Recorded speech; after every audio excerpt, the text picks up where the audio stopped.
You bring up a very important point about women and Ayush and all of the food safety standards that need to be done and what is working in place in India. So, as a delivery of a medicine to the public, we can consume this medicine in many ways. It can be inhaled, it can be ingested, it can be put on topically, it can be used in the form of a suppository. Even I remember my grandmother using tinctures that can be used in the belly button because the belly button was connected to the placenta. It can be applied topically for a woman when she is having abdominal pain. Even can be ingested and even inhaled, vaporized, and can be consumed in different manners depending on how quickly we want to feel the impact of this medicine.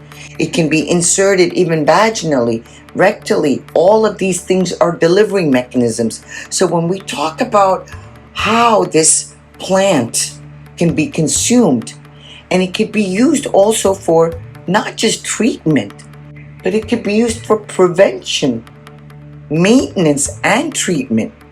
And that is one thing that I feel as a physician, people have to understand. Cannabis can be eaten. Cannabis is food, fuel, fiber, paper, and medicine.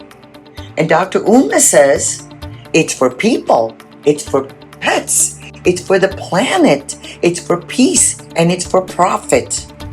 This plant can be used for all of these purposes.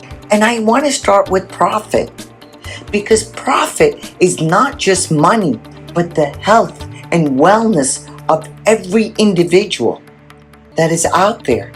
And even our animals can consume this. It can be used for livestock. It can be fed to the animals so that the animals are healthy, so that if we consume those animals, we are not consuming unhealthy products, we are consuming healthy products. Because that is what has happened in our society. What was food, fuel, fiber, paper, and medicine was replaced in our society with synthetics, which has caused all sorts of illnesses. So we have an opportunity in India. It is our plant. It is our roots of Ayurvedic medicine. We know the value of this plant. We know that nobody, I will repeat, nobody in the world has ever overdosed from this plant. You cannot. You cannot from this plant because of this system and because the brainstem that controls our breathing and our heart rate cannot be blocked by this plant. That is why nobody in the world has ever overdosed from this plant. You may feel like you're dying if you consume too much, but you cannot die from it.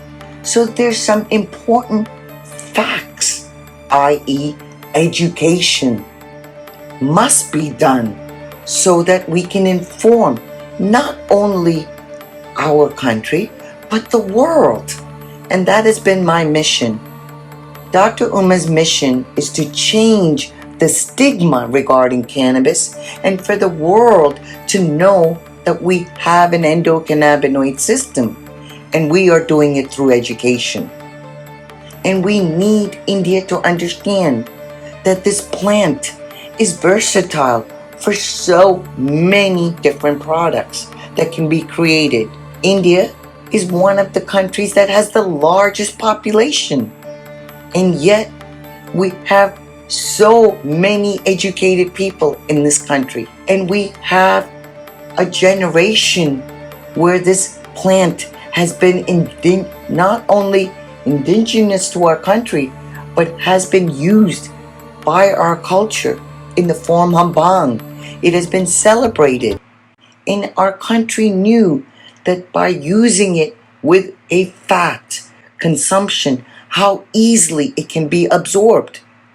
So eating it is possibly one of the easiest ways that we can consume it daily to boost up our immune system, to prevent illnesses. And today we are facing COVID and the impact of COVID throughout the world. And we know people that consume cannabis have been prevented from the complications and even saved their lives from death because of the use of cannabis. I can say this boldly. We have patients that have been known to use cannabis. Family members have died, but they have not. They have tested positive with the antibodies. They have tested positive for COVID, yet have not died, have been able to have the symptoms, but not succumb to the complications of this illness.